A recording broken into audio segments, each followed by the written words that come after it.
আসসালামু আলাইকুম ভাইয়ারা, আমরা দেখতে দেখতে পরমাণু মডেল এবং নিউক্লিয়ার পদার্থবিজ্ঞান চ্যাপ্টারে চলে এসেছি। এই চ্যাপ্টার থেকে আমরা কি কি পড়ব তার সামারাইজেশনটা আমরা আগে বোর্ডে দেখে নিই। এখানে আমরা পড়ব আলফা কণা পরীক্ষা, রাদারফোর্ডের পরমাণু মডেল, বোর পরমাণু মডেল থেকে কিভাবে এনতম শক্তি স্তরের ব্যাসার্ধ নির্ণয় করতে হয়, কিভাবে এনতম শক্তি স্তরের এনার্জি বের করতে হবে, তারপর রিডবার্গ কনস্ট্যান্ট দিয়ে কিছু ম্যাথ, নিউক্লিয়াসের গঠন বলতে আমরা একটা পরমাণুতে পারমাণবিক সংখ্যা, ভর সংখ্যা কিভাবে রিপ্রেজেন্ট করি, ভর সংখ্যা, পারমাণবিক সংখ্যা দেয়া থাকলে কিভাবে আমরা নিউট্রন সংখ্যা বের করতে পারি, এগুলো। সো ভাইয়ারা, এই যে টপিকগুলো এই পাশে লিখেছি এগুলো কিন্তু তোমরা কেমিস্ট্রিতে অলরেডি পড়েছো এবং আজকের চ্যাপ্টারের উপরে কিন্তু এই প্লেলিস্টগুলো দেয়া আছে। সো তোমরা যারা এই ক্লাসগুলো করনি তারা খুব দ্রুত উপরের ক্লাসগুলো করে আসো। এগুলো খুব সুন্দর করে আমাদের এআর ভাইয়া এক্সপ্লেন করেছেন বিধায় এগুলো আমি আর নতুন করে এক্সপ্লেন করছি না। এরপরে আমাদের এই অধ্যায়ে যেই পার্টটুকু অবশিষ্ট থাকে সেটা হচ্ছে তেজস্ক্রিয়তা, গড় আয়ু, অর্ধায়ু, ক্ষয় ধ্রুবক, ভর ত্রুটি, ফিশন বিক্রিয়া এবং ফিউশন বিক্রিয়া। সো এই টপিকগুলো নিয়ে আমার ক্লাসগুলো ঠিক এখান থেকেই শুরু হচ্ছে। সো ভাইয়ারা, তোমরা এই সবগুলো টপিক যদি কমপ্লিট করে ফেলো তাহলে এই চ্যাপ্টারটি সম্পূর্ণ প্রিপারেশন তোমার হয়ে যাবে। সো চলো শুরু করা যাক আমাদের এই পরমাণু মডেল এবং নিউক্লিয়ার পদার্থবিজ্ঞান চ্যাপ্টারটি। আশা করি এই চ্যাপ্টারের পূর্বের টপিকগুলো তোমরা ভালো করে বুঝে গিয়েছো। সো চলো আমরা নতুন টপিক শুরু করে ফেলি। আমাদের এই নতুন টপিকটাও কারো অজানা নয়। নতুন টপিকটার নাম হচ্ছে তেজস্ক্রিয়তা বা radio activity. What is radio activity? Simple ব্যাপার, এই ঘটনাটা কিভাবে আবিষ্কার হয়েছে সেটা আগে জেনে আসা যাক। তখন সালটা 1896। এই সালে ফরাসি বিজ্ঞানী হেনরি ব্যাকরেল একটা ব্যাপার পর্যবেক্ষণ করেন। তিনি দেখতে পান যে একটা ইউরেনিয়াম এর খণ্ড, এর সামনে তিনি একটা ফটোগ্রাফিক প্লেট রাখেন। কেমন প্লেট ভাইয়া? Photographic plate. ফটোগ্রাফিক প্লেটটা কিছুক্ষণ রাখার পর দেখতে পেলেন এই ফটোগ্রাফিক প্লেটটা কুয়াশাচ্ছন্ন বা ঝাপসা একটা প্রতিভাবার সৃষ্টি হয় এই প্লেটের উপর। যেমনটা চিন্তা করতে পারে, একটা স্টিলের প্লেট নিলাম, স্টিলের প্লেটে যদি আমরা করে দেই তাহলে স্টিলের প্লেটে যেমন ঝাপসা প্রতিপ্রভার সৃষ্টি হবে, তেমনই তিনি দেখতে পেলেন এই ফটোগ্রাফিক প্লেটে ইউরেনিয়াম সামনে রাখার কারণে এই ফটোগ্রাফিক প্লেটে একটা ঝাপসা বা কুয়াশাচ্ছন্ন প্রভাব সৃষ্টি হয়। সো তখন তিনি চিন্তা করলেন নিশ্চয়ই এই ইউরেনিয়াম থেকে কিছু একটা বের হচ্ছে, বের হয়ে এটাকে ঝাপসা করে দেওয়ার চেষ্টা করছে, তাই না? এই যে কিছু একটা কিন্তু ইউরেনিয়াম থেকে বের হচ্ছিল। আর এই ইউরেনিয়াম থেকে এই কিছু একটা বিকিরণ যেটা বের হয়ে এখানে ঝাপসা সৃষ্টি করছিল, এটা কেন বের হচ্ছিল? এটা যেই কারণে বের হচ্ছিল সেই কারণটার নামই হচ্ছে তেজস্ক্রিয়তা। এটা ছিল ইউরেনিয়াম, তাই না? তোমরা নিশ্চয়ই জানো ইউরেনিয়ামের পারমাণবিক ভর, পারমাণবিক সংখ্যা অনেক বেশি। সো অনেক বেশি পারমাণবিক সংখ্যা হলে তার নিউক্লিয়াসে প্রোটন এবং নিউট্রনের সংখ্যাও বেশি। সো একটা ক্ষুদ্র জায়গা, নিউক্লিয়াস হচ্ছে 10⁻15 মিটার রেঞ্জের একটা জায়গা। এই রেঞ্জের মধ্যে অনেকগুলো প্রোটন, অনেকগুলো নিউট্রন যখন থাকে তখন প্রোটনগুলো কিন্তু চাপাচাপির ঠেলায় থাকতে পারে না। যেহেতু আমরা জানি প্রোটনকে বিকর্ষণ করে, ওই অঞ্চলটায় কিন্তু সবল নিউক্লিয় বল খুব জোরালোভাবে কাজ করতে পারলো না। কেন পারলো না? কারণ এর পারমাণবিক সংখ্যা অনেক বেশি। এই কারণে প্রোটনকে বিকর্ষণ করে নিউক্লিয়াসটা স্টেবল থাকে না, নিউক্লিয়াসটা ভেঙে যেতে চায়। এই কারণে প্রতিনিয়ত এই নিউক্লিয়াস থেকে প্রোটন বিকর্ষণের কারণে আলফা রশ্মি বা আলফা কণা, বিটা কণা, গামা রশ্মি এরা বের হয়ে আসে। এই যে এরা বের হয়ে আসছে, আলফা মানে কি তোমাদেরকে আমি বলে নেই। আলফা মানে হচ্ছে ধনাত্মক হিলিয়াম নিউক্লিয়াস, মানে 4 হিলিয়াম 2+। এটা কিভাবে ফরম্যাট হয় তোমাদেরকে আমি আগেই বলেছি। এই যে ইউরেনিয়াম, তার পারমাণবিক সংখ্যা অনেক বেশি, তার নিউক্লিয়াসে প্রোটন সংখ্যা অনেক বেশি। সো যখন প্রোটনকে বিকর্ষণ করে তখন জোড়ায় যখন প্রোটন বেরিয়ে আসবে সেটাই কি আমাদের ভাইয়া আলফা কণা, যেহেতু ধনাত্মক হিলিয়াম নিউক্লিয়াস গঠন করে ওই প্রোটনগুলো বের হয়ে আসে। একইভাবে বিটা কণা বের হয়ে আসে। বিটা কণা মানে হচ্ছে সিম্পল ইলেকট্রন, 0 -1, এটা হচ্ছে আমাদের বিটা কণা। বিটা কণা ইলেকট্রন। এখন বলতে পারো যে নিউক্লিয়াস থেকে ইলেকট্রন কিভাবে বের হয়? মজার ব্যাপার হচ্ছে একটা নিউট্রনের মধ্যে কিন্তু একটা প্রোটন এবং একটা ইলেকট্রন মিলেই কিন্তু একটা নিউট্রন গঠিত হয়, তাই না ভাইয়া? কারণ আমরা জানি প্রোটন মানে কি, প্রোটন মানে হচ্ছে 1p প্লাস ইলেকট্রন মানে কি 0 -1 ইলেকট্রন, তাই না? এটা যদি তুমি যোগ করো কত হয় দেখো তো, 0 + 1 মানে কত 1, আর -1 + 1 মানে কত 0। এটা কার? 1 0, ভর সংখ্যা 1, আর প্রোটন সংখ্যা 0 বা পারমাণবিক সংখ্যা 0, এটা কোনটা? এটা হচ্ছে নিউট্রনের আমাদের সংকেত, তাই না? এটা কিন্তু আমরা জানি। এখান থেকে আমরা কি বুঝলাম? আমরা বুঝলাম যে নিউক্লিয়াসে, পরমাণুর নিউক্লিয়াসে প্রোটন থাকে, নিউট্রন থাকে। যখন সেটা আনস্টেবল নিউক্লিয়াস হয়, আনস্টেবল কখন হয়? যখন পারমাণবিক সংখ্যা অনেক বেশি, মূলত 80-র উপরে পারমাণবিক সংখ্যা থাকা মানে নিউক্লিয়াসটা আনস্টেবল। সো তারা তখন একে অপরকে বিকর্ষণ করা শুরু করে, অনেকগুলো প্রোটন না, সো অনেকগুলো প্রোটন থাকলে প্লাস প্লাসকে বিকর্ষণ করতে থাকে। বিকর্ষণ করতে গিয়ে তাদের মধ্যে আমাদের দুর্বল নিউক্লিয় বল সৃষ্টি হয় বিধায় প্রোটনগুলো বের হয়ে আসতে চায়, প্রোটন এবং নিউট্রনগুলো ভেঙে যায়, বের হয়ে আসতে চায়। সো নিউট্রন ভাঙলে ইলেকট্রন বের হয়ে আসে, অনেক উচ্চ গতি সম্পন্ন ইলেকট্রন, এটাকে বলা হয় বিটা কণা। আর প্রোটনগুলো একসাথে কম্বাইন্ড হয়ে আলফা কণা নিঃসৃত হয়। সো নিউক্লিয়াস থেকে কিন্তু আলফা কণা, বিটা কণা নিঃসৃত হলো এবং একটা রশ্মি নির্গত হয়, যেটাকে বলি আমরা গামা রশ্মি। সো এই যে অধিক পারমাণবিক সংখ্যা বিশিষ্ট পরমাণুর নিউক্লিয়াস থেকে আলফা কণা, বিটা কণা এবং গামা রশ্মি বের হয়ে আসে, এই বের হয়ে আসার ঘটনাকেই বলা হয় রেডিও অ্যাক্টিভিটি বা তেজস্ক্রিয়তা। আর যে সকল মৌল থেকে আলফা, বিটা কণা এবং গামা রশ্মি বের হয়ে আসে, সেই সকল মৌলকে আমরা বলবো তেজস্ক্রিয় মৌল। এখান থেকে একটা ব্যাপার মাথায় রাখতে হবে, আর সেটা হলো যখন আমার কোনো তেজস্ক্রিয় মৌল থেকে কন্টিনিউয়াসলি আলফা কণা, বিটা কণা এবং গামা রশ্মি বের হয়ে আসে, তখন ওই তেজস্ক্রিয় মৌলটা কিন্তু আগের মতো থাকে না। যেমন ইউরেনিয়াম থেকে যদি কন্টিনিউয়াস আলফা, বিটা বের হয়ে আসে, ঠিক 10 বছর পর বা 20 বছর পর এটা কিন্তু আর ইউরেনিয়াম থাকবে না, কারণ তার প্রোটন বের হয়ে আসতেছে, ইলেকট্রন বের হয়ে আসতেছে। সো তার পারমাণবিক সংখ্যা কি একই থাকবে? নেভার। পারমাণবিক সংখ্যা চেঞ্জ হতে থাকবে, কমতে থাকবে, কমতে কমতে সে স্টেবল পরমাণু বা স্টেবল মৌলে রূপান্তর হতে থাকবে। যেমন আমরা বলেছি 80-র উপর যাদের পারমাণবিক সংখ্যা, তাদেরকে মূলত রেডিও অ্যাক্টিভ বা তেজস্ক্রিয় মৌল বলা হয়। সো ইউরেনিয়াম যখন আমাদের 92, তোমরা নিশ্চয়ই জানো। সো ইউরেনিয়াম থেকে যখন আমাদের আলফা কণা, বিটা কণা নিঃসৃত হচ্ছে, অনেক অনেক অনেক বছর পর নিশ্চয়ই এটা আর ইউরেনিয়াম থাকবে না, তখন দেখা যাবে সে রেডিয়াম, পোলোনিয়াম ইত্যাদিতে রূপান্তর হয়ে যাবে। সো যখন আমার কোনো তেজস্ক্রিয় মৌল থেকে আলফা কণা, বিটা কণা নিঃসৃত হতে থাকে, তখন ওই তেজস্ক্রিয় মৌলটা তার রূপ ডে বাই ডে চেঞ্জ করতে থাকে, চেঞ্জ হতে হতে সে একটা স্টেবল মৌলের রূপ ধারণ করে। এভাবেই কিন্তু দেখা যায় যে ইউরেনিয়াম কিন্তু স্বর্ণেও রূপান্তর হয়ে যেতে পারে। তো সর্বপ্রথম এই যে তেজস্ক্রিয় ঘটনাটা, এই ঘটনাটা কে লক্ষণ করেন? আমরা অলরেডি বলেছি, ফরাসি বিজ্ঞানী হেনরি ব্যাকরেল। ঠিক তার পরবর্তীতে পিয়েরে কুরি এবং তার স্ত্রী ম্যারি কুরি এই ঘটনাটা আবারও পর্যবেক্ষণ করেন এবং তারা দুইটা রেডিও অ্যাক্টিভ পদার্থ উদ্ভাবন করেন। একটা হচ্ছে রেডিয়াম আর এটা হচ্ছে পোলোনিয়াম।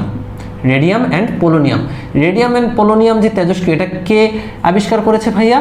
মাদাম কুরি এবং পিয়েরে কুরি। সো এই যে তারাও আবিষ্কারগুলো ফার্স্ট অফ অল কে আবিষ্কার করেছিলেন? ফার্স্ট অফ অল আবিষ্কার করেছিলেন হেনরি ব্যাকরেল। ইউরেনিয়াম থেকে তেজস্ক্রিয় ঘটনাটা তিনি ব্যাখ্যা করেন, যেখান থেকে অদৃশ্য কিছু বের হয়ে একটা ঘটনা ঘটাচ্ছে বা ক্ষয় ঘটাচ্ছে, যে মৌলটা ছিল তার থেকে ক্ষয় হয়ে যাচ্ছে ডে বাই ডে, আলফা কণা, বিটা কণা বের হয়ে, তাই না? এই যে ক্ষয়, এটাকে বলা হয় তেজস্ক্রিয় ক্ষয়। এই ঘটনাটার প্রথম পর্যবেক্ষণ করেন 1896 সালে হেনরি ব্যাকরেল।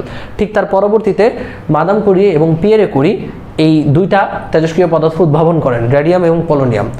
এই কারণে এই তিনজন বিজ্ঞানীকে যৌথভাবে 1903 সালে রেডিও অ্যাক্টিভিটি আবিষ্কার করার জন্য নোবেল পুরস্কার দেওয়া হয়। আমরা কিন্তু অলরেডি একটা প্রশ্ন ব্যাখ্যা করেছি। প্রশ্নটা হলো তেজস্ক্রিয় ক্ষয় নিউক্লিয়ার ঘটনা ব্যাখ্যা করো। নিউক্লিয়ার ঘটনা মানে নিউক্লিয়াস রিলেটেড ঘটনা।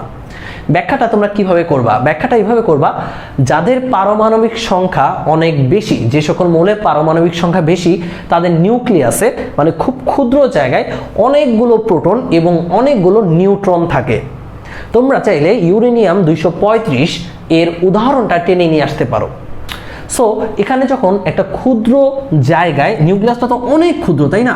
সেই ক্ষুদ্র জায়গায় অনেকগুলো প্রোটন এবং অনেকগুলো নিউট্রন একসাথে চলে আসছে, তখন এই প্রোটন বিকর্ষণের কারণে নিউক্লিয়াসটার স্টেবল থাকতে পারে না।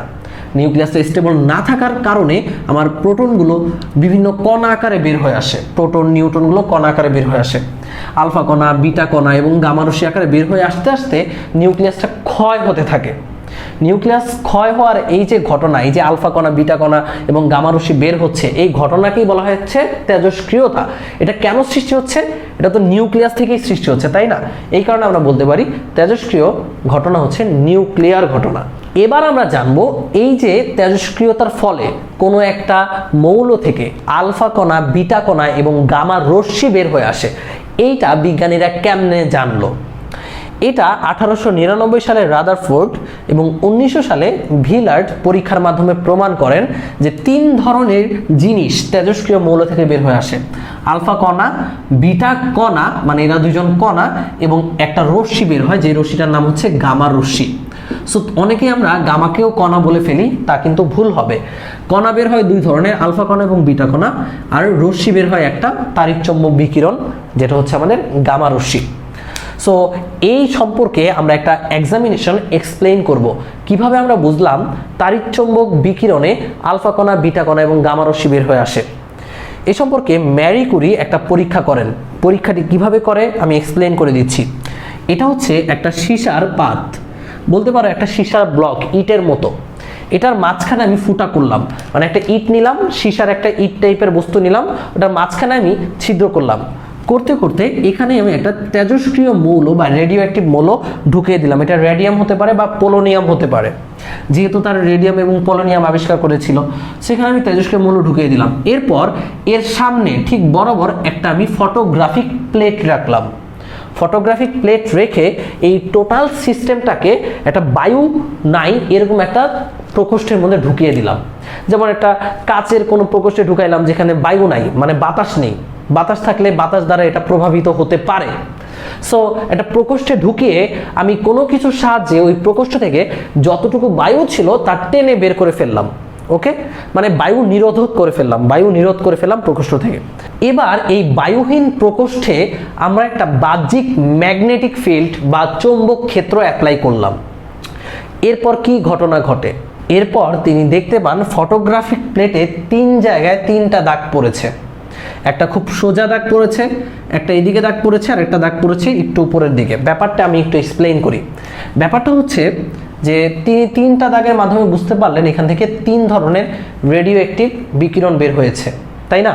সো দেখতে পাচ্ছ নীল কালার একটা রশ্মি, যেটাকে আমরা গামা দ্বারা উপস্থাপন করেছি, এটা কোথাও বাঁকেনি, তার মানে এটা সোজা চলে গেছে।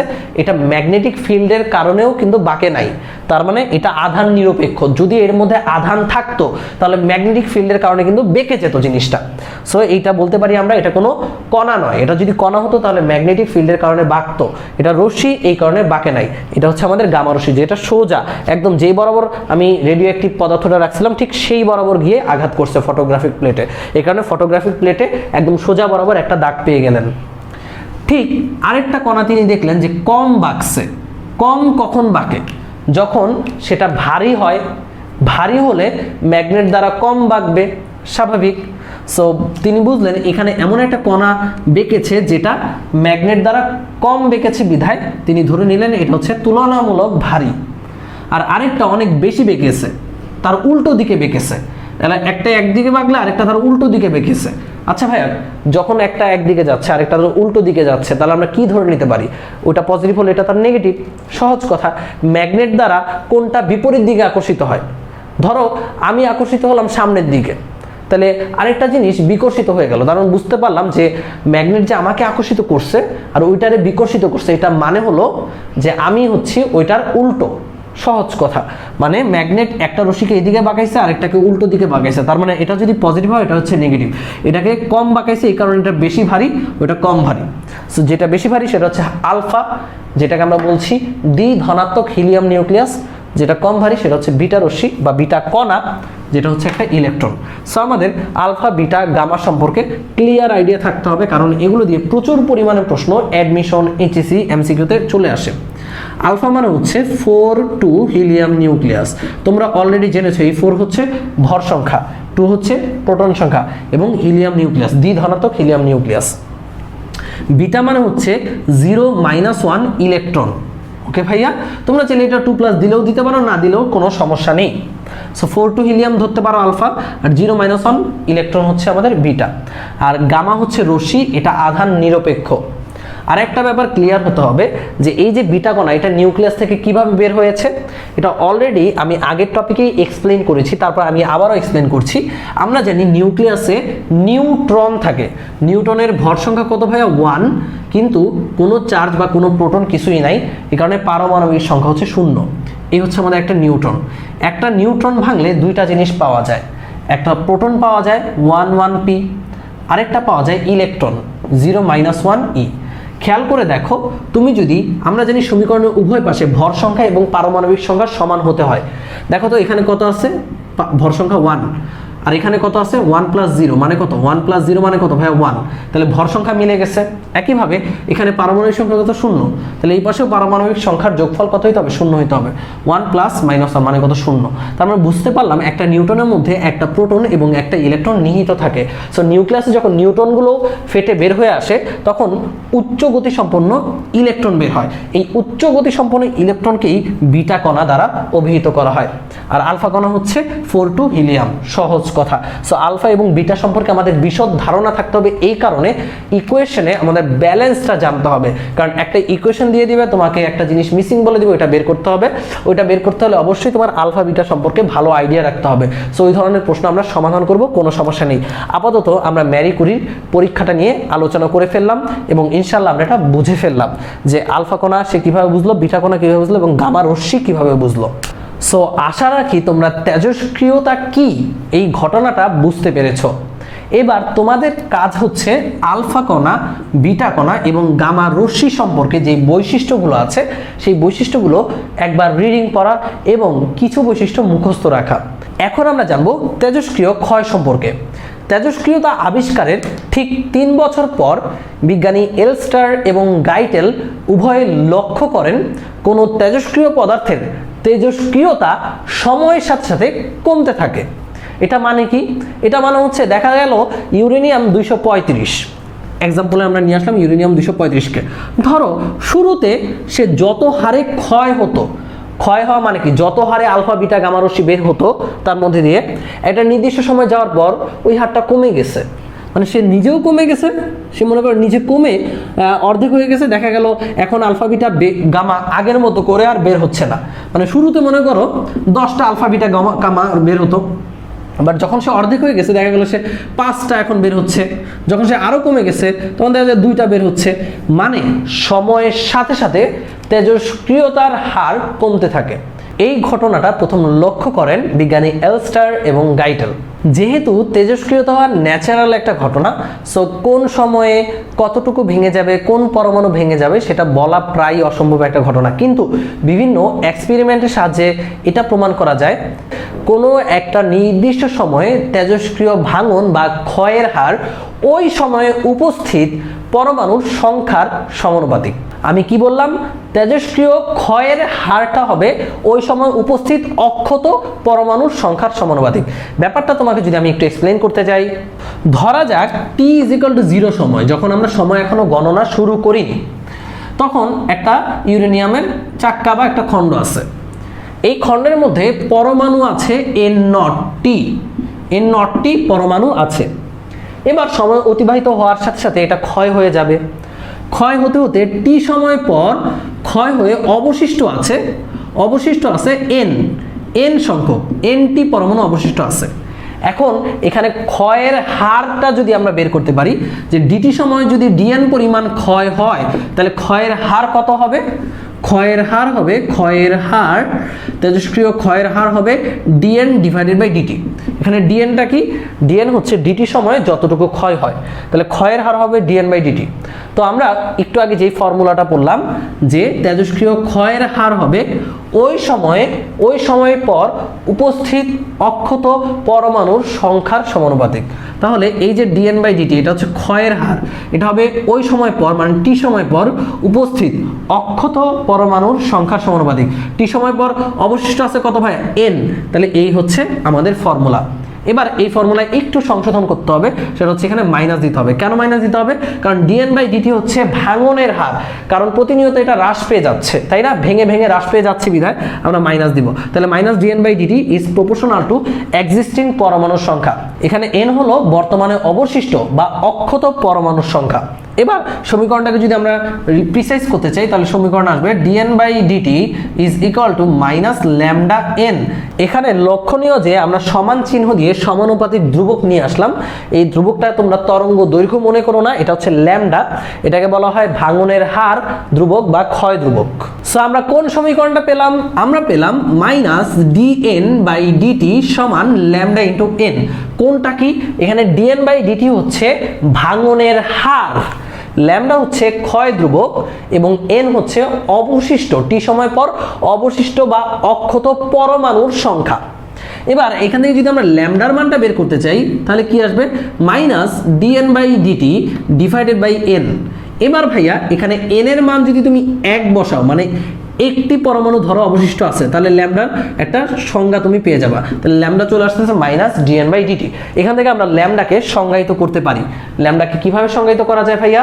ল্যামডা হলো কোনো তেজস্ক্রিয় পদার্থের একটি পরমাণুর, যেহেতু আমরা n = 1 বসিয়েছি, একটি পরমাণুর একক সময়ে ভাঙনের সম্ভাব্যতা। যেহেতু dn/dt কি মিন করে? ভাঙনের হার মিন করে। হার মানে কি? একক সময়, তাই না? আমি আবারও বলছি, ক্ষয় ধ্রুবক কি?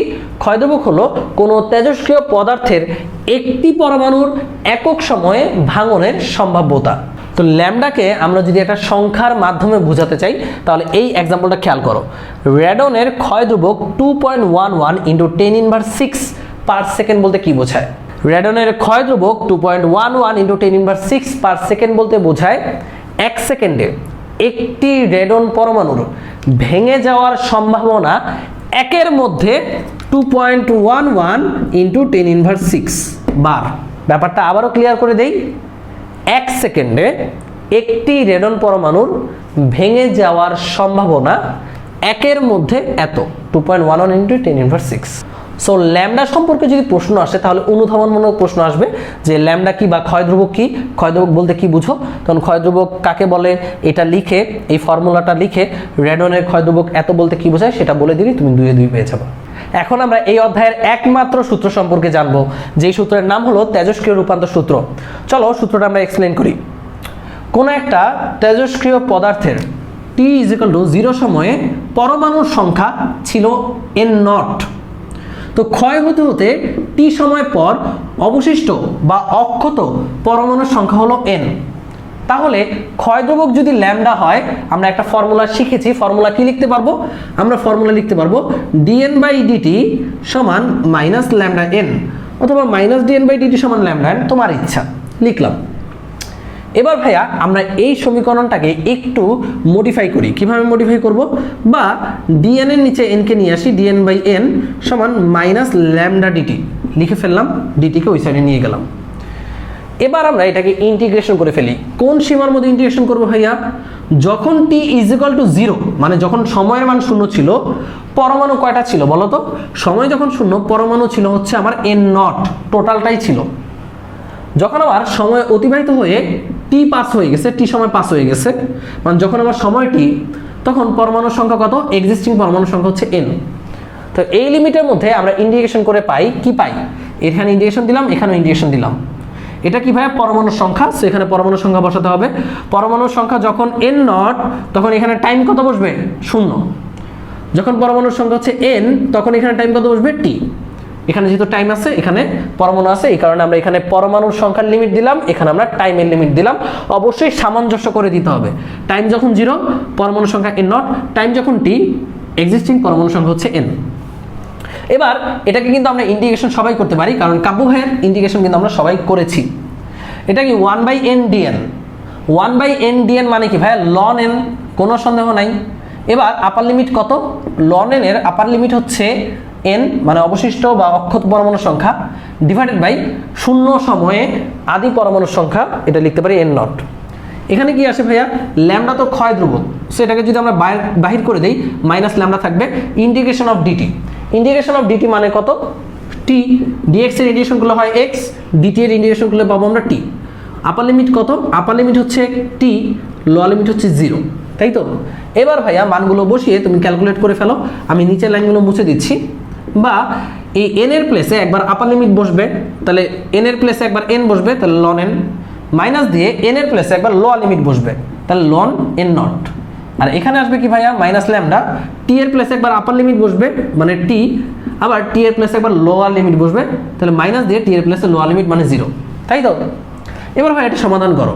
Loan N minus ln N not, তোমাদেরকে মনে আছে ln A minus ln B মানে কি? Ln A minus ln B মানে লন এ বাই বি, ছোটবেলায় পড়েছি। তাহলে N minus ln N not মানে কত হবে? Ln N by N not, ভাগ করে দেওয়া যায়, তাই না? বিয়োগ আকারে থাকলে এরকম পরে থাকবে মাইনাস ল্যামডা ইন্টু টি। এবার আমরা যদি এটাকে উল্টায় দিই, একটা মাইনাস সামনে চলে আসবে না? মানে লন এ বাই বি মানে কি? Minus ln B by A. এগুলো কিন্তু সূচক লগারিদমে ক্লাস 9-10-এ পড়েছিলাম। তাহলে ln N by N not মানে কি? Minus ln N by N nought is equal to minus lambda T. লেখা যায় কিনা? আমরা চাইলে মাইনাস মাইনাস কাটা দিয়ে দিতে পারি, বাট আমরা মাইনাস মাইনাস কাটা দেব না। আমরা কি করব এখানে? আমরা এই লাইনটাই লিখবো না, মাইনাস মাইনাস কাটা আমরা পরের একটা ফর্মুলা দিব। আমরা একটা ফর্মুলা জেনারেট করব, তো এই কারণে আমরা পরের লাইনে মাইনাস কাটা দিচ্ছি না। ভাইয়া লন যদি উঠাতে চাই তাহলে আমাদের কি আনতে হয়? এক্সপোনেনশিয়াল ফাংশন নিয়ে আসতে হয়, তাই না? তাহলে আমরা যদি এক্সপোনেনশিয়াল ফাংশন নিয়ে আসি, এখানে পড়ে থাকবে এন বাই এন নট, আর এখানে পড়ে থাকবে E to the power minus lambda T. এগুলো কিন্তু তোমরা জানো, যেহেতু আমরা এদিকে ই টু দি পাওয়ার নিয়ে আসছি, এদিকেও যদি ই টু দি পাওয়ার নিয়ে আসি, loan R E to the পাওয়ার মিলে 1 হয়ে যায়, এই কারণে লনটা উঠে গেল। এটা হচ্ছে লন উঠানোর টেকনিক। সুতরাং অবশিষ্ট পরমাণুর সংখ্যা n সমান n nought E to the power minus lambda T. তোমরা এই ফর্মুলাটা একদম ঠাডায় মুখস্থ করবা। অবশিষ্ট পরমাণুর সংখ্যা n সমান n নট মানে আদিতে পরমাণুর সংখ্যা into E to the power minus lambda T. Lambda হচ্ছে ক্ষয় ধ্রুবক এবং টি হচ্ছে কত সময় ধরে ক্ষয় হলো। এখানে ই কিন্তু একটা ফাংশন, এক্সপোনেনশিয়াল, এর ক্যালকুলেটর আছে। আবার তোমরা ভাইবো না ই মানে ইলেকট্রন, এটা কিন্তু ই মানে হচ্ছে একটা ম্যাথমেটিক্যাল ফাংশন, আর কিছুই না, একটা অপারেটর। সো আমরা ফর্মুলা কি পাইলাম? n সমান n nought E to the power minus lambda T. মুখস্থ হইছে? মুখস্থ করে ফেলো। n হচ্ছে অবশিষ্ট বা অক্ষত পরমাণুর সংখ্যা, n নট হচ্ছে আদিতে যতটুকু পরমাণু ছিল, যেই কয়টা পরমাণু ছিল, ল্যামডা ক্ষয় ধ্রুবক, এবং টি হলো আমাদের কত সময় পর এই nটা হইল। তোমাকে বলে দিবে 2 ঘন্টা পর ক্ষয় হয়ে 10টি অবশিষ্ট আছে, তখন টি এর মান 2 আওয়ার্স। এবার এখানে ল্যামডার এককটা কি? ল্যামডা কিন্তু ছিল ক্ষয় ধ্রুবক, যার একক পার সেকেন্ড বা পার আওয়ার বা পার ডে, যে কোনো কিছুই হতে পারে। এসআই এককে বসালে পার সেকেন্ড এককে যেটা আসবে সেটা বসাতে হবে। সেই হচ্ছে আমাদের ফর্মুলা, যে ফর্মুলাটার নাম হচ্ছে তেজস্ক্রিয় রূপান্তর ফর্মুলা। আমরা কিন্তু তেজস্ক্রিয় রূপান্তর ফর্মুলা জেনে ফেললাম। অবশিষ্ট পরমাণুর সংখ্যা সমান আদিতে পরমাণুর সংখ্যা E to the power minus lambda T, ক্ষয় ধ্রুবক কিন্তু টাইম। এবার আমরা যদি এটা গ্রাফ আঁকি, দেখতে পাচ্ছ আমরা গ্রাফে এক্স অক্ষে সময়কে রেখেছি এবং ওয়াই অক্ষে পরমাণুর সংখ্যাকে রেখেছি। সো শুরুতে আমার পরমাণুর সংখ্যা দেখো n নট ছিল, তখন সময় ছিল আমাদের 0। সময় যাওয়ার সাথে সাথে এটা কিন্তু আমার এক্সপোনেনশিয়ালি কমতে থাকে, এই কারণে গ্রাফটা এরকম হয়েছে, এক্সপোনেনশিয়াল গ্রাফ হয়েছে। দেখতে পাচ্ছ কিছু সময় যাওয়ার পর এটা অর্ধেক হয়ে যায়, আরো কিছু যাওয়ার সময় পর এটা আরো কমে যাবে, আরো সময় গেলে আরো কমে যাবে। সো যেই সময় যাওয়ার পর এটা n নট থেকে 0.5 n নট হলো, ওই সময়টাকে আমরা বলি অর্ধায়ু। অর্ধায়ু কাকে বলে তাহলে? অর্ধায়ু হচ্ছে কোনো তেজস্ক্রিয় পদার্থ তার আদি অবস্থার অর্ধেকে রূপান্তর হতে যেই সময়টা নেয় ওটাকে কিন্তু আমরা অর্ধায়ু বলি, যাকে টি হাফ দ্বারা প্রকাশ করা হয়। সো এই গ্রাফটা কিন্তু এই ফর্মুলার একটা গ্রাফ, যেটা এক্সপোনেনশিয়ালি কমছে, সময়ের সাথে সাথে ক্ষয়টা এক্সপোনেনশিয়ালি হয়, এটাই বোঝায়। আচ্ছা, আমরা তো তেজস্ক্রিয় রূপান্তর সূত্র শিখে ফেললাম, যেখানে আমরা অবশিষ্ট পরমাণুর সংখ্যা বের করতে পারবো। এবার তোমাকে বলল কোনো একটা সময়ে তেজস্ক্রিয় মৌলতে পরমাণুর সংখ্যা ছিল 100টি, কত সময় পর ওই তেজস্ক্রিয় মৌলতে পরমাণু 50টি অবশিষ্ট থাকবে। এখন কিন্তু তোমাকে এই টাইমটা বের করতে বলছে, তো এই সমীকরণ থেকে আমরা টাইমের একটা ডিরেক্ট ফর্মুলা ডিরাইভ করব। সো চলো সেই টাইমটা আমরা বের করে ফেলি। ধরো তোমার হাতে n দেওয়া আছে, n নট দেওয়া আছে এবং ক্ষয় ধ্রুবক দেওয়া আছে। তোমাকে বের করতে বললো কত সময় পর এটা এত সংখ্যক পরমাণুতে রূপান্তর হবে। সো সেই টাইমটা আমরা কিভাবে বের করতে পারি? খেয়াল করো আগের system, n by n not সমান ই to the power minus lambda T. এবার ই উঠাইতে হবে, কারণ আমাকে টাইম নিয়ে আসতে হবে। ই উঠাইতে হলে লন দিতে হবে, সিম্পল। লন n বাই n নট সমান ই টু দি পাওয়ার লন e to the power minus lambda t. লন ই মানে কত? 1, তাহলে লন n বাই n নট সমান মাইনাস ল্যামডা টি। তাহলে টি এর মান কত আসতেছে? সুতরাং টি সমান আসতেছে minus 1 by lambda ln n by n not. এবার ভাইয়া আমি যদি মাইনাসটা না রাখতে চাই সামনে, বিদঘুটে যদি লাগে, তাহলে লনটাকে উল্টিয়ে দাও, তাহলে 1 by lambda ln n not divided by n। এই হচ্ছে আমাদের কত সময় পর অবশিষ্ট থাকবে সেই সময়ের formula, 1 by lambda ln n not divided by n। এটা দিয়ে কিন্তু বিজ্ঞান প্রযুক্তি বলো কিংবা অ্যাডমিশন বলো ডিরেক্ট প্রশ্ন এসে থাকে। আবার এমসিকিউ তো আসবে আমাদের বোর্ডে, সো এটা এমসিকিউতে আসলে এটা মেরে অঙ্ক করতে পারবা। টি সমান 1/λ মানে ক্ষয় ধ্রুবক ln n not by n। n not হচ্ছে শুরুতে যেই কয়টা পরমাণু ছিল এবং n হলো টি সময় পর যে কটা অবশিষ্ট আছে। আমরা এখন এই অধ্যায়ের অন্যতম গুরুত্বপূর্ণ একটি টপিক সম্পর্কে জানব, যার নাম হচ্ছে অর্ধায়ু, ইংলিশে হাফ লাইফ। অর্ধায়ুটা কি? অর্ধ আয়ু বা অর্ধ জীবন, তাই না? ব্যাপারটা হচ্ছে, ধরো কোনো একটা তেজস্ক্রিয় পদার্থে একদম শুরুতে 100টি পরমাণু ছিল। এখন 5 বছর পর ওই তেজস্ক্রিয় পদার্থটা ক্ষয় হয়ে 50টি পরমাণু হলো, তার মধ্যে 50টি পরমাণু হলো। তাহলে এই তেজস্ক্রিয় পদার্থের অর্ধায়ু হচ্ছে 5 বছর। তাহলে কিন্তু তোমরা ধরে ফেলেছো কোনো তেজস্ক্রিয় পদার্থের মোট পরমাণুর অর্ধেক পরমাণু যখন ভেঙে যায়, যে সময়ে ভেঙে যায় সেই সময়টাকেই বলা হয় ওই তেজস্ক্রিয় পদার্থের অর্ধায়ু। মানে মোট যেটা ছিল অর্ধেকে রূপান্তর হতে যে সময়টা লাগে। সো ভাইয়ারা, এখানে আমাদের একটা ভ্রান্ত ধারণা আছে। আমরা ধরে নেই যে তাহলে এই 50টিও যাইতে কত সময় লাগবে, এই 50টিও যাইতে এই একই সময় লাগবে, 5 বছরই লাগবে, তাই না? না, ভুলেও না। আমি আবারও বলছি, এই পদার্থের অর্ধায়ু 5 বছর মানে যা ছিল তা থেকে অর্ধেক হতে 5 বছর লাগবে। তার মানে 100টা ছিল, 50টি হতে কত বছর লাগছে? 5 বছর লাগছে। তাহলে আমি যদি তোমাকে বলি 0 হতে কত সময় লাগবে, অনেকেই বলবে ভাইয়া 5 বছর, কারণ 100টা থেকে 50টা হ্রাস পেতে 5 বছর লাগছে। তাহলে 50টা থেকে 50টা হ্রাস পেতে কত লাগবে? 5 বছরই লাগবে। এটা কিন্তু তোমরা ভুল করে ফেলো। এখানে মাথায় রাখতে হবে, আমার অর্ধায়ুটা কিন্তু পরমাণুর সংখ্যার উপর নির্ভর করে না। অর্ধায়ু ব্যাপারটা হচ্ছে যা আছে তার অর্ধেকে রূপান্তর হতে যে সময়টা লাগবে। ওকে, সেটা হচ্ছে অর্ধায়ু। আমি যদি বলি এই পদার্থের অর্ধায়ু 5 বছর, তার মানে যা আছে তার অর্ধেক হইতে হইতে 5 বছর সময় চলে যাবে। যেমন 100টি ছিল, 50টিতে কত বছর লাগছে? 5 বছর লাগছে। 50টি ছিল, 25টিতে আরো কত বছর লাগবে ভাইয়া? 5 বছর লাগবে। ওকে, এই কনসেপ্টটা ভালো করে মাথায় ঢুকিয়ে নাও। 25টি আছে, 25টা থেকে 12.5টি হইতে কত বছর লাগবে? 5 বছর লাগবে। 12.5টি আছে, 12.5 থেকে 6.25 হতে কত সময় লাগবে? আবার 5 বছর লাগবে। 6.25 আছে, 6.25 আছে, এখান থেকে 3.125 হতে আরো কত সময় লাগবে ভাই? 5 বছর লাগবে। 3.125 আছে, এটার অর্ধেক হইতে আরো কত সময় লাগবে ভাই? 5 বছর লাগবে। ব্যাপারটা কি ধরতে পারছো? এই জিনিসটা কিন্তু বারবার পরীক্ষা আসে। আমি যদি তোমাকে আবার ব্যাপারটা ক্লিয়ার করি, ধরো কোনো একটা নির্দিষ্ট সময়ে একটা পরমাণুর মধ্যে 400টি, কয়টি? 400টি পরমাণু আছে। 400টি পরমাণু আছে একটা পদার্থের মধ্যে, তেজস্ক্রিয় পদার্থ। আমি বললাম এই যে তেজস্ক্রিয় পদার্থ, এটার নাম আমি দিলাম রেডিয়াম, এটার অর্ধায়ু বলে দিলাম 20 বছর। কত বছর? 20 বছর। তাহলে বললাম কত সময় পর এটা নিঃশেষ হয়ে যাবে। প্রশ্নটা খেয়াল করো, এটা রেডন পরমাণু, রেডন পদার্থ, যার অর্ধায়ু 20 বছর, অর্ধায়ু 20 বছর বলে দেওয়া থাকবে। এখন আদিতে এটার মধ্যে 400টি পরমাণু আছে, এটা শেষ হতে কত সময় লাগবে? সো আমরা বলবো কি, 400 থেকে 200টি হতে কত সময় লাগে? এই যে এইখানে 5 বছর চলে গেছে কিন্তু। এবার আবার যা আছে তা থেকে অর্ধেক হতে 5 বছর লাগবে। তো 200 থেকে 100টি হতে কত সময় লাগবে ভাইয়া? 5 বছর। আবার 100 থেকে 50টি হতে কত সময় লাগবে ভাইয়া? 5 বছর। 50 থেকে 25টি হতে কত সময় লাগবে ভাইয়া?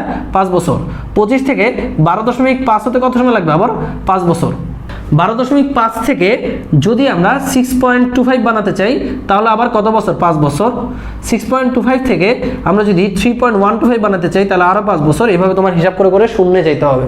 শূন্যে যাওয়াটা খুবই টাফ হয়ে যাবে। দেখো 3.125 আসছি, 5, 10, 15, 20, 25, 30, 35 বছর লাগছে। সো অর্ধায়ু মানে অর্ধেক যা আছে তা থেকে অর্ধেক হ্রাস হতে যত সময় লাগে সেটা। আশা করি তোমাদেরকে অর্ধায়ু ব্যাপারটা এক্সপ্লেন করে বোঝাতে পেরেছি। এবার অর্ধায়ু নিয়ে আমরা একটা ফর্মুলা শিখব। ফর্মুলাটা, অর্ধায়ু বের করার ফর্মুলা আর কি। সো আমরা কি জানি? আমরা জানি অর্ধায়ু বা অর্ধ সময় পর, অর্ধায়ু সময় পর আমার অবশিষ্ট কয়টা থাকবে? শুরুতে যদি আমার n নট থাকতো তাহলে অর্ধায়ু সময় পর অবশিষ্ট থাকবে কতটুকু ভাইয়া? n not by 2। কারণ আমরা জানি অর্ধায়ু সময় পর আদিটার অর্ধেক থাকে। তাহলে এই যে এখানে কত সময় ব্যয় হয়েছে, যত সময় ব্যয় হয়েছে এটাকে আমরা কি বলবো? অর্ধায়ু। সেটাকে আমরা টি হাফ বলবো, টি হাফ দ্বারা প্রকাশ করা হয়। সো আমরা এখন এই ভ্যালুগুলো এই সমীকরণে বসাই। এখন আমরা অবশিষ্টের জায়গায় n নট বাই 2 বসাবো, কারণ আমরা অর্ধায়ু বের করতে চাই। আর যেটা আদিতে ছিল সেটা তো আদিতে n nought E to the power minus lambda. এবার স্মল টি দিব না, এখানে আমরা দেবো অর্ধায়ু, যেহেতু আমরা অর্ধায়ু বের করছি। এখানে অর্ধায়ু দেওয়া মানে আমরা এটা বোঝাতে চাচ্ছি যে n নট ছিল, বাট এই সময় পর n নট বাই 2 হয়ে গেছে। মানে n নট বাই 2 কত সময় পর হয়? যত সময় পর হয় এটাকে তো আমরা অর্ধায়ু বলি। সো এখানে সেই অর্ধায়ুটা বসলো। এবার আমরা যদি এই সমীকরণটা সলভ করি আমরা টি হাফের মানটা পেয়ে যাব। একই কাহিনী করবো আমরা, এন নট উভয় পথ থেকে কেটে দেই, তাহলে এখানে হাফ থাকবে, এখানে পরে থাকবে ইটি দেওয়ার মাইনাস ল্যামডা টি হাফ। এবার ভাইয়া আমরা যদি উভয় পক্ষে লন নেই, লন লন কাটা চলে যাবে, ই কাটা চলে যাবে, তাহলে এখানে মাইনাস ল্যামডা টি হাফ পড়ে থাকবে, তাই না ভাইয়া? তাহলে মাইনাসটা এই পাশে নিলে আমরা পেয়ে যাব টি হাফ সমান 1/λ মাইনাস লন হাফ, তাই তো? এভাবে পেয়ে যাব। সো লন হাফের মান বের করবা, মাইনাস দিয়ে গুণ দিবা, দেখবা কত পাবা? 0.693 পাবা ডিভাইডেড বাই ল্যামডা। এই হচ্ছে আমাদের টি হাফ বা অর্ধায়ুর ফর্মুলা। সবাই ঠাডায় মুখস্থ করো, অর্ধায়ু সমান 0.693 ডিভাইডেড বাই ল্যামডা। এখানে 0.693 তো 0.693, আর ল্যামডা হচ্ছে ক্ষয় ধ্রুবক, তাহলে অর্ধায়ুর একক কিন্তু সময় সেকেন্ডে চলে আসলো, কারণ ক্ষয় ধ্রুবকের একক হচ্ছে পার সেকেন্ড বা পার আওয়ার বা পার ডে। সো পার্টকে উপরে উঠে দিলে সেটা কি হয়ে যায়? Second, hour, day. সো অর্ধায়ু যেহেতু একটা টাইম, তার এটাই আসা উচিত ছিল, সেকেন্ড, আওয়ার বা ডে। তাহলে আমাকে যদি কোনো পদার্থের ক্ষয় ধ্রুবক বলে দেয়, বলে দিল কোনো পদার্থের ক্ষয় ধ্রুবক হচ্ছে 5 পার ডে, তাহলে অর্ধায়ু কত? তাহলে লিখবা সুন্দর করে, অর্ধায়ু টি হাফ সমান কত? 0.693 ডিভাইডেড বাই 5। অ্যান্সার কিসে আসবে? ডেতে আসবে, কারণ ক্ষয় ধ্রুবক পার ডে এককে দেওয়া ছিল। ক্ষয় ধ্রুবক যদি পার সেকেন্ড আকারে দেওয়া থাকতো অ্যান্সার আসতো সেকেন্ড। ক্ষয় ধ্রুবক যদি পার ইয়ার আকারে দেওয়া থাকতো তাহলে অ্যান্সার আসতো ইয়ার। ওকে, বুঝাতে পারছি আশা করি। এখন আমরা জানবো গড় আয়ু বা অ্যাভারেজ লাইফ সম্পর্কে। ভাইয়া, তেজস্ক্রিয় পদার্থের গড় আয়ু বলতে কি বোঝায়? আমরা কিন্তু জানি যে তেজস্ক্রিয় ক্ষয় পরিসংখ্যানের নিয়ম অনুসারে মেনে চলে, মানে পরিসংখ্যানের নিয়ম অনুসারে সেটা ক্ষয় হয় এক্সপোনেনশিয়ালি, সেটা কিন্তু আমরা গ্রাফে দেখে এসেছি, তাই না? প্রতিটা পরমাণুর জীবনকাল 0 থেকে শুরু করে ইনফিনিটি পর্যন্ত হতেই পারে। সো আমরা কোনো পদার্থের, কোনো তেজস্ক্রিয় পদার্থের প্রতিটি পরমাণুর জীবনকালের সমষ্টিকে যদি টোটাল শুরুতে যেই পরমাণু সংখ্যাটা ছিল তাকে ওটা দ্বারা ভাগ করে দিই, তাহলে কিন্তু আমরা গড় আয়ু পেয়ে যাব। খেয়াল করে দেখো, আমরা গড় আয়ুর একটা ফর্মুলা লিখেছি, প্রথম পরমাণুর জীবন প্লাস দ্বিতীয় পরমাণুর জীবন প্লাস তৃতীয় পরমাণুর জীবন plus dot dot dot dot dot dot dot n নটতম পরমাণুর জীবন। এন নটতম কোনটা ছিল? এন নট কোনটা ছিল? এন নট ছিল হচ্ছে একদম শুরুতে যত সংখ্যক পরমাণু ছিল। সো সবগুলোর পরমাণুর জীবন কালকে আমরা যদি টোটাল নাম্বার অফ ইনিশিয়াল পরমাণু দ্বারা ভাগ করি, তাহলেই আমরা ওই তেজস্ক্রিয় পদার্থের গড় আয়ুটা পেয়ে যাব। সো এটা তো নর্মালি এভাবে বের করা পসিবল না। সো দেখা গেছে যে টাউ বা গড় আয়ু, এটাকে টাউ দ্বারা প্রকাশ করা হয়। টাউ এর মান হচ্ছে 1/λ এর সমান, যেখানে ল্যামডা হচ্ছে আমাদের ক্ষয় ধ্রুবক। সো ভাইয়া, তোমরা এই ফর্মুলাটা একদম ঠাডায় মুখস্থ করবা। উপরেরটা জাস্ট আমি সংজ্ঞা বোঝানোর জন্য লিখেছি, এটা কাজে লাগবে না, বাট এটা কিন্তু সবসময় কাজে লাগবে। টাউ বের করবা বা ল্যামডা যদি বের করতে বলে, ক্ষয় ধ্রুবক বের করতে বললেও তখন এই ফর্মুলা দিয়ে বের করতে হবে। এটা average time, average life time, গড় আয়ু। সো এটার এককও কি ভাইয়া? টাইমের একক, সেকেন্ড, মিনিট, আওয়ার, ডে, ইয়ার ইত্যাদি হতে পারে। সো ভাইয়ারা, তোমাকে যদি আমি বলি এই ফর্মুলা থেকে এখানে অর্ধায়ু নিয়ে আসতে পারবা কিনা, তোমার কিন্তু পারা উচিত, কারণ তুমি নিশ্চয়ই জানো অর্ধায়ুর ফর্মুলা কি। অর্ধায়ুর ফর্মুলা হচ্ছে 0.693 ডিভাইডেড বাই ল্যামডা, তাই না? এখানে ল্যামডা আছে, সো ল্যামডার প্লেস আমরা কি লিখতে পারবো? 0.693 ডিভাইডেড বাই টি হাফ মানে অর্ধায়ু। সো এইটার মান যদি তুমি এখানে বসিয়ে দাও, তাহলে টাউ এবং টি হাফের মধ্যে একটা সম্পর্ক পেয়ে যাব। 1/λ মান কত? 0.693 ডিভাইডেড বাই টি হাফ। ভাইয়া, তুমি যদি টি হাফ করে দাও এভাবে, এটা উল্টে যাবে, উল্টে উপরে চলে যাবে। উপরে চলে গেলে কত হবে? টাউ সমান আসবে টি হাফ ডিভাইডেড বাই 0.693। সো এই হচ্ছে আমাদের গড় আয়ু এবং অর্ধায়ুর মধ্যে সম্পর্ক। সো তোমাকে এই তিনটা সম্পর্ক একদম ভালো করে জানতে হবে, একটার সাথে একটা সম্পর্ক মুখস্থ করার দরকার নেই। তুমি ফার্স্ট অফ অল টি হাফের সম্পর্কটা মনে রাখবা। আমি আবারও খেয়াল করিয়ে দিচ্ছি, টি হাফের সম্পর্ক মনে রাখবা। টি হাফের সম্পর্ক কি? 0.693 ডিভাইডেড বাই ল্যামডা। আর একটা সম্পর্ক মনে রাখতে হবে কষ্ট করে, সেটা হচ্ছে টাউ, গড় আয়ুর ফর্মুলা 1/λ। এবার তোমার এই দুইটার মধ্যে রিলেট করতে হবে। আমি কিন্তু এই দুইটার মধ্যে রিলেশন সরাসরি কখনোই পারতাম না। আমি এই ফর্মুলাটা মনে করতাম, এই ফর্মুলাটা মনে করতাম, তারপরে এটার সাথে রিলেশন আমি বের করে নিতাম পরীক্ষার হলে। টি হাফ ডিভাইডেড বাই 0.693 সমান টাউ বা গড় আয়ু। সো এইখান থেকে প্রচুর পরিমাণে গ নাম্বার প্রশ্ন আসে। অর্ধায়ু দিয়ে দিবে, বলবে তোমাকে গড় আয়ু বের করতে। সো অর্ধায়ু দিয়ে তুমি ল্যামডা বের করলা, ল্যামডার মান এখানে বসায় দিলে গড় আয়ু চলে আসবে। বা গড় আয়ু দিয়ে দিবে, তোমাকে অর্ধায়ু বের করতে বলবে। বা ক্ষয় ধ্রুবক দিয়ে দিবে, তোমাকে গড় আয়ু বের করতে বলবে, অর্ধায়ু বের করতে বলবে। আশা করি তোমরা এখন পারবা। সো ছোট্ট একটি ম্যাথ, চলো আমরা খুব দ্রুত করে আসি। ইউরেনিয়ামের গড় আয়ু 6.4935 ইন্টু 10⁹ ইয়ার, এর ক্ষয় ধ্রুবক এবং অর্ধায়ু কত? সো আমরা প্রথমত ক্ষয় ধ্রুবকটা বের করে ফেলি। আমরা টাউ মানে গড় আয়ুর সাথে ক্ষয় ধ্রুবকের সম্পর্ক কি জানি? 1/λ। সুতরাং ল্যামডা সমান সমান 1/টাউ। সো এটা দিয়ে আমরা ক্যালকুলেট করে ল্যামডার মানটা বের করে ফেললাম। ল্যামডা বের করার পর আমরা টি হাফ মানে অর্ধায়ুর মান বের করব। অর্ধায়ুর সম্পর্ক কি ল্যামডার সাথে? আমরা জানি অর্ধায়ু সমান 0.693 divided by lambda. So lambda তুমি এখান থেকে পাইছো, এটা বসায় দিলেই তো হয়ে গেল। সো এটার অ্যান্সার কিন্তু আসবে ইয়ারে। কত ইয়ার? অর্ধায়ুটা কত ইয়ার আসবে এটা। ল্যামডার অ্যান্সার কিসে আসবে? ল্যামডার অ্যান্সার কিন্তু পার ইয়ারে আসবে। মনে রাখো ক্ষয় ধ্রুবকের একক কিন্তু পার ইয়ার, পার ডে, পার সেকেন্ড। আমাদের কিন্তু এখানে যেহেতু ইয়ারে দেওয়া আছে, আমি ইয়ারে রাখলেও সমস্যা নেই, যেহেতু ল্যামডা বের করছি সো পার ইয়ার। যখন আমরা অর্ধায়ু বের করবো সুতরাং অ্যান্সার হবে ইয়ার। আশা করি তোমরা বুঝতে পেরেছো এবং অঙ্কটা করতে পারবা। সো আরেকটি প্রশ্ন চলো আমরা ফেস করে ফেলি। এই প্রশ্নে বলেছে রেডনের অর্ধায়ু 3.82 ডেজ, 60% ক্ষয় হতে কত সময় লাগে? ভাইয়া আমরা ফর্মুলা জানি, কত সময় লাগে সেটা ফর্মুলা কি? টি সমান 1/λ লন n not divided by n, তাই না? এই ফর্মুলা কি আমরা শিখে এসেছি। সো এখানে কত সময় লাগে ক্ষয় হতে, তাই না? কত পার্সেন্ট ক্ষয় হতে? 60%। অনেকে যেটা করে এখানে 60% বসিয়ে দেয়।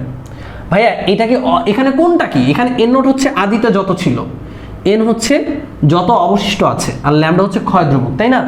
সো দেখো ল্যামডার ব্যাপারে পরে আসি। এখানে কি হবে আগে? এখানে হবে লন n নট, এটা হচ্ছে আদিতে যা ছিল, আদিতে n নটই ছিল। n কত? 60% ক্ষয় হয়ে গেছে, তাহলে অবশিষ্ট আছে কত পার্সেন্ট? আমাদের যদি 60% ক্ষয় হয়ে যায় এটা বাদ, অবশিষ্ট থাকবে কত পার্সেন্ট? 40%। 40%কে যদি আমরা নাম্বারে নিতে চাই তাহলে অবশিষ্ট থাকবে তার 40%, আদিতে যেটা ছিল তার 40%। মনে রাখবা যদি বলে ইয়াসিন আদিতে ছিল 10 গ্রাম, এখন অবশিষ্ট আছে 50%, তাহলে এটা কিসের 50%? ওই 10 গ্রামের 50% অবশিষ্ট আছে। সো আদিতে ছিল n নট সংখ্যক পরমাণু, এখন 40% 60% ক্ষয় হয়ে গেছে, তাহলে অবশিষ্ট থাকবে n নট এর 40%। আশা করি তোমাদেরকে বোঝাতে পেরেছি ব্যাপারটা। আমি আবারও বলছি, ইয়াসিনের ভর ছিল 100 কেজি, এখন সে 50% ক্ষয় হয়ে গেছে, বা এখন সে 30% ক্ষয় হয়ে গেছে, তাহলে এখন তার ভর কত? এখন তার ভর হবে 100 ইন্টু 70%, তাই না ভাইয়া? 70/100, কারণ 30% ক্ষয় হয়ে গেছে, আছে কত? 70%। কার 70%? আদিতে সে যত ছিল, আদির 70%, তাই না? সো এখানে একইভাবে আদিতে ছিল n নট, n নটের 40% অবশিষ্ট আছে। সো আমাদের এখানে n হচ্ছে n নটের 40%, তাহলে n নট ইন্টু 40% মানে কত? 40 ডিভাইডেড বাই 100, 0 0 কাটা, মানে n not into 4 divided by 10, তাহলে 4 n নট ডিভাইডেড বাই 10। এটা হচ্ছে আমাদের ক্যালকুলেশন করতে হবে। n নট কাটা, উপরে যদি উল্টিয়ে দিই 1/λ লন 10/4। এবার এখানে অবশিষ্টটা কি আছে দেখো, টি বের করতে হবে, তাই না? তাহলে আমাদের এখানে অজানাকে ল্যামডা, এই ল্যামডা বের করব কোথায়? আমরা রাফে বের করব, সাইডে বের করব। কিভাবে? এখানে কি দেওয়া আছে? অর্ধায়ু দেওয়া আছে। অর্ধায়ু থাকলে কি আমরা ল্যামডা বের করতে পারি না? অফকোর্স পারি। আমরা জানি অর্ধায়ু আর ল্যামডার মধ্যে সম্পর্ক টি হাফ সমান 0.693 ডিভাইডেড বাই ল্যামডা। এখান থেকে ল্যামডাটা সুন্দর করে বের হয়ে আসবে, ল্যামডাটা এখানে বসাবা, কত সময় পর সে 40% অবশিষ্ট থাকলো সেই সময়টা তুমি পেয়ে যাবা। কোন এককে পাবা ভাইয়া? এখানে ল্যামডাকে যে এককে বসাইছো সেই এককে পাবা, যেহেতু ডে পার ডে, সো এটা ডেজ এককেই অ্যান্সারটা পাবা। এটার অ্যান্সার ক্যালকুলেট করে তোমরা দেখবা 5.06 ডেজ চলে আসে। ওকে ভাই, এটাই হচ্ছে আমাদের উত্তর। এই ধরনের অঙ্কগুলো এই পার্সেন্টেজে ভেজাল লাগায়।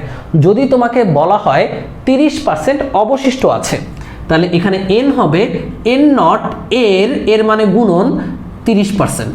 আর যদি তোমাকে বলা হয় 30% ক্ষয় হয়ে গেছে, তাহলে অবশিষ্ট আছে কত পার্সেন্ট? এটা বুঝে নিতে হবে। অবশিষ্ট আছে 70%, তাহলে n হবে n নট এর 70%। আশা করি ব্যাপারটা তোমরা বুঝতে পেরেছো। সেই মানটা এখানে বসিয়ে আমরা টাইমের মান কিন্তু বের করতে পারলাম।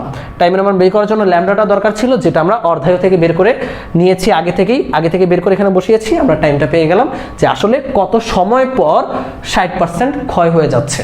এবার এখানে 60% ক্ষয় হয়ে গেছে এই কথাটা না বলে বলল 1/3 অবশিষ্ট আছে, 1/3 অক্ষত আছে, তাহলে কত সময় লাগলো?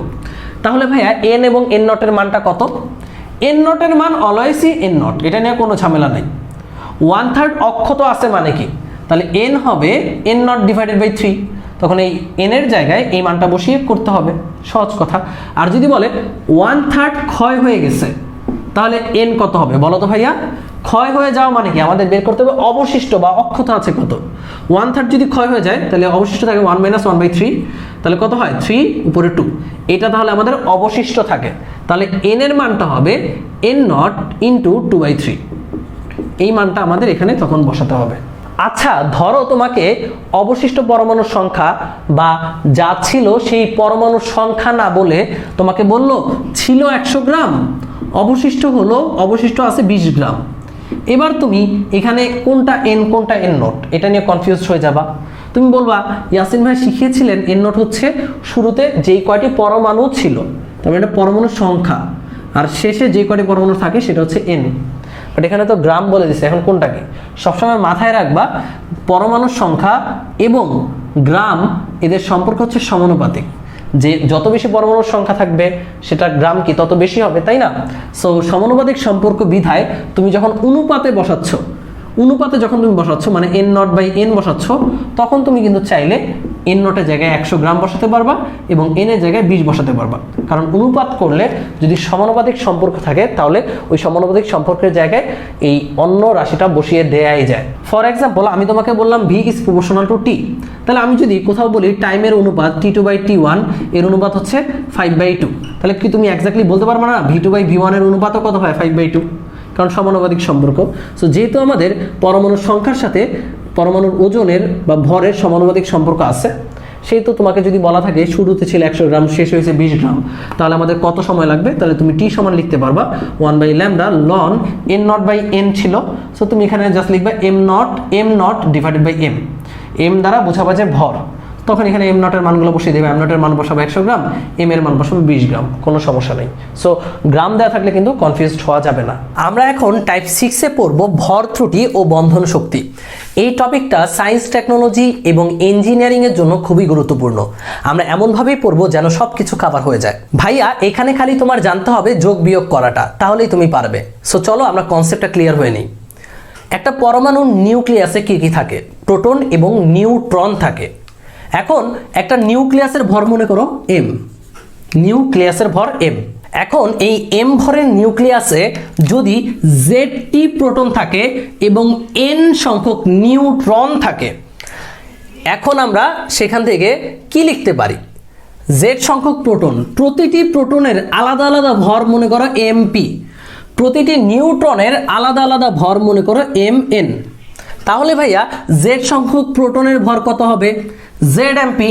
n সংখ্যক নিউটনের ভর কত হবে? nmn। এখন তোমরাই আমাকে বলো নিউক্লিয়াসের মধ্যে কে কে আছে? প্রোটন আর নিউট্রন। তাহলে ভাই এই দুইটা যদি আমি যোগ করে দিই তাহলে কি আমার এইটা পাওয়া উচিত কিনা? আমি আবারও বলছি, কোনো একটা নির্দিষ্ট নিউক্লিয়াসের ভর ধরে নাও বড় m, ওই নিউক্লিয়াসে z সংখ্যক প্রোটন আছে, n সংখ্যক নিউট্রন আছে, প্রতিটি প্রোটনের ভর mp, প্রতিটি নিউটনের ভর mn। তাহলে ভাই z সংখ্যক প্রোটনের ভর হচ্ছে zmp, n সংখ্যক নিউটনের ভর হচ্ছে nmn। এই দুইটা যদি যোগ করে দেই, গুণ করে যোগ করে দেই, তাহলে কি আমার এটা পাওয়া উচিত? বাট দেখা যায় যে এদের যোগফলটা এই m এর চেয়ে বড়, সামান্য বড়। কেন এই বড়? এটা আমি যদি বাংলা কথায় বলতে চাই যে আলাদা আলাদা প্রোটন এবং নিউট্রনের যোগফলটা হয় নিউক্লিয়াসের ভরের চেয়ে কিছুটা বড়। এটা কি মিন করে? এটা মিন করে যখন আমার নিউক্লিয়াসটা গঠন হতে যাচ্ছে তখন কিছু পরিমাণ ভর নাই হয়ে যাচ্ছে, কারণ এটা আলাদা আলাদা করে যোগ করলে বেশি হচ্ছে, বাট নিউক্লিয়াস গঠন করলে একটু হলেও কমে যাচ্ছে, তার মানে ভর কিছুটা নাই হয়ে যাচ্ছে। এই যে ভরটা নাই হয়ে যায় ওইটাকে বলা হয় ভর ত্রুটি, যাকে আমরা ΔM দ্বারা প্রকাশ করি। তাহলে এখানে ভর ত্রুটিটা কত হবে ভাইয়া? ভর ত্রুটি হবে ZMP plus NMN minus M। তোমরা কি ধরতে পেরেছো ভর ত্রুটির ফর্মুলাটা? এটা কোনো ফর্মুলা না, এটা কোনো মুখস্থ করার কিছু নাই। আমরা খালি মাথায় রাখবো আলাদা আলাদা প্রোটন এবং নিউট্রনের সমষ্টি হবে নিউক্লিয়াসের টোটাল ভরের চেয়ে বেশি, আর এদের মধ্যে যে ডিফারেন্সটা হবে সেই ডিফারেন্সটাকে আমরা বলছি ভর ত্রুটি। কেন এই ভর ত্রুটিটা হয় বা কেন ভরটা নাই হয়ে যায়? কারণ ওই পরিমাণ ভরটা নিউক্লিয়াসের বন্ধন শক্তিতে রূপান্তর হয়ে যায়। তার মানে এখানে যে ΔMটা পাবো এটাই কি ভাই? নিউক্লিয়াসের বন্ধন শক্তিতে রূপান্তর হবে, যাকে আমরা BE বা বাইন্ডিং এনার্জি দ্বারা প্রকাশ করি, যেটা হবে ΔM। এই যে এই পরিমাণ ভরটা শক্তিতে রূপান্তর হয়েছে না, তাহলে ΔM কে শক্তিতে রূপান্তর করতে হলে c² দ্বারা গুণ দিতে হয়, কারণ আমরা জানি ভর থেকে শক্তিতে রূপান্তর করার একটাই ফর্মুলা mc²। সেখানে ΔM যেহেতু শক্তিতে রূপান্তর হয়েছে ΔM × c²। সো এখানে ΔM কেজিতে, অবশ্যই ΔMটা এখানে কেজিতে, আর সি কি ভাইয়া? সি হচ্ছে মিটার পার সেকেন্ডে বসাতে হবে যদি তুমি এই ফর্মুলা দিয়ে BE বা বন্ধন শক্তিটা বের করতে চাও। এখানে আরেকটা জিনিস মাথায় রাখতে হবে, তোমাকে যদি বলে দেয় যে বন্ধন শক্তি 2 AMU, এটা দ্বারা কি বোঝায়? AMU দ্বারা বোঝায় অ্যাটমিক মাস ইউনিট। এটা কিন্তু ভরের একক না, এটা হচ্ছে শক্তির একক। ওকে ভাইয়া, সো তোমাদের মাথায় রাখতে হবে এইটা মানে কি, এটা মানে হচ্ছে একটা শক্তি। 1 AMU সমান হচ্ছে 931 মেগা ইলেকট্রন ভোল্ট পরিমাণ শক্তি। সো তোমাকে যদি বলে দেয় যে আমাদের বন্ধন শক্তি 2 AMU বা ভর ত্রুটি বলে দিল 1 AMU, এটাকে কিন্তু আলাদা করে আর c² দ্বারা গুণ দেওয়ার দরকার নেই, কারণ ভর ত্রুটি এটা বলে দেওয়া মানে এটা কিন্তু অলরেডি শক্তিতে তারা কনভার্ট করেই দিয়ে দিছে। তখন গেলে এটাকে 931 মেগা ইলেকট্রন ভোল্ট দ্বারা গুণ দিলে মেগা ইলেকট্রন ভোল্টে অ্যান্সারটা চলে আসবে। আশা করি তোমরা AMU এর ব্যাপারটা বুঝতে পারছো। বাট যখন আমাদের ভর ত্রুটি কেজিতে দেওয়া থাকবে তখন সেটাকে c² দ্বারা গুণ দিয়ে বন্ধন শক্তিতে নিতে হবে। আর যদি আমাদের কেজিতে না দিয়ে AMU তে দিয়ে দেয়, ওইখানে কোনো c² আনতে হবে না, কারণ অলরেডি তারা c² দিয়ে গুণ দিয়ে AMU তে নিয়ে তারপর তোমাকে তথ্যটা দিচ্ছে, যেন ক্যালকুলেশনটা তোমার কাছে কঠিন না লাগে। সো AMU তে দিলে তুমি AMU তেই হিসাব করবা, 1 AMU সমান 931 মেগা ইলেকট্রন ভোল্ট, তখন আর c² গুণ দিতে হবে না। আর কেজিতে দিলে c² দিয়ে গুণ দিয়ে তোমার বের করতে হবে। আশা করি এই কনসেপ্টটা ধরতে পেরেছো। এবার আসি কণা প্রতিবন্ধন শক্তি। কি ভাইয়া? কণা প্রতিবন্ধন শক্তি, যেটাকে আমি প্রকাশ করছি মনে করো E অ্যাভারেজ দিয়ে। এটা কি? এটা হচ্ছে টোটাল বন্ধন শক্তিকে তুমি যদি ভর সংখ্যা দ্বারা ভাগ দাও, কোনো একটা স্পেসিফিক মৌলের ভর সংখ্যা দ্বারা ভাগ দাও, তাহলে তুমি ওই স্পেসিফিক মৌলের কণা প্রতি বন্ধন শক্তি পেয়ে যাবে। সো এটা নট এ বিগ ডিল, কারণ তুমি বন্ধন শক্তি বের করতে পারলে তুমি তার ভর সংখ্যা দ্বারা ভাগ করতেই পারবা। It is easy.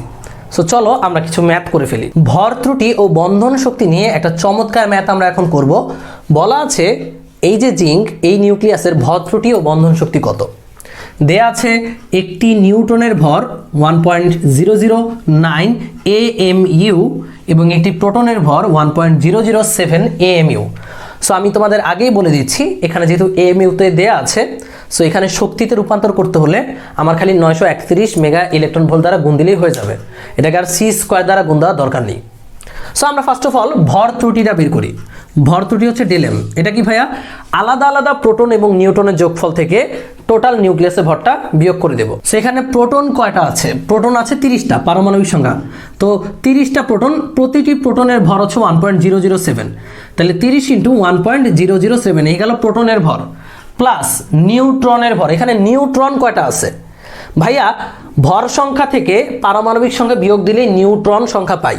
65 থেকে 30 বিয়োগ করলে আমরা নিউট্রন পেয়ে যাই। 65 - 30 কত হয়? 35। তাহলে এখানে কয়টা নিউট্রন আছে? 35টা নিউট্রন আছে। তাহলে 35 × 1.009 এতগুলো নিউট্রন আছে। তাহলে আলাদা আলাদা প্রোটন এবং নিউট্রনের যোগফল করে ফেললাম। এখান থেকে কি বিয়োগ করতে হবে? নিউক্লিয়াসের টোটাল ভর। ভাইয়া এখানে নিউক্লিয়াসের টোটাল ভর কত বলতে পারবা? এখানে নিউক্লিয়াসের টোটাল ভর হচ্ছে এই যে ভর সংখ্যাটা কত, সেটা 65। এটা ক্যালকুলেট করলে তুমি অলমোস্ট 0.525 এর মতো পাবা। এটা কিসে আসছে ভাইয়া? সব যেহেতু AMU তে, তাহলে এটাও কি ভাইয়া AMU তে চলে আসলো, অ্যাটমিক মাস ইউনিট। তো এই হচ্ছে আমাদের ভর ত্রুটি। এবার আছে আমাদের কি ভাইয়া? বন্ধন শক্তি মানে BE টা কিভাবে বের করব? এই যে আমরা AMU তে যেটা পেলাম, এটাকে 931 মেগা ইলেকট্রন ভোল্ট দ্বারা গুণ দিলেই আমরা পেয়ে যাব কি ভাইয়া? বন্ধন শক্তি, যা অলমোস্ট 500-র কাছাকাছি হবে। কাছাকাছি আমি জানি না কত মেগা ইলেকট্রন ভোল্ট। সো এগুলো ক্যালকুলেটর ছাড়া করাটা খুব টাফ, কখনোই আসবে না ভার্সিটি অ্যাডমিশনে, বাট ইঞ্জিনিয়ারিং সায়েন্সটাকে এগুলো প্রচুর পরিমাণে আসে। এবার আমরা দুইটা গুরুত্বপূর্ণ বিক্রিয়া সম্পর্কে জানবো। এই দুইটা বিক্রিয়া থেকে প্রচুর পরিমাণে MCQ বোর্ডে আসে থাকে। সো চলো আমরা শিখে নিই এই দুইটা বিক্রিয়া। বিক্রিয়া হচ্ছে নিউক্লিয়ার ফিশন এবং নিউক্লিয়ার ফিউশন। নিউক্লিয়ার ফিশন মানে কি? ফিশন মানে ফিশিয়ে ফেলা। ফিশিয়ে ফেলা মানে কি ভাইয়া? ভেঙে ফেলা, তাই না? তো যেই বিক্রিয়ায় একটি পরমাণু একাধিক পরমাণুতে রূপান্তর হবে, মানে ভেঙে একাধিক পরমাণুতে রূপান্তর হবে, ওইটাকে আমরা বলবো ফিশন। যেমন ইউরেনিয়াম 235-কে আমরা যদি নিউট্রন দ্বারা আঘাত করি, তাহলে সেটা XY মানে দুইটা পরমাণু এবং শক্তি এবং নিউট্রনে রূপান্তর হয়। সো এখানে দেখা যাচ্ছে একটা থেকে আমরা একাধিক পাচ্ছি। সো এটা কি ধরনের বিক্রিয়া? এটা হচ্ছে ফিশন বিক্রিয়া। একটা বিক্রিয়া দিয়ে বলবো এটা কি ফিশন না ফিউশন। অনেকে প্যাচ লেগে যায়, তাই না? অনেকের মাথায় প্যাচ লাগে।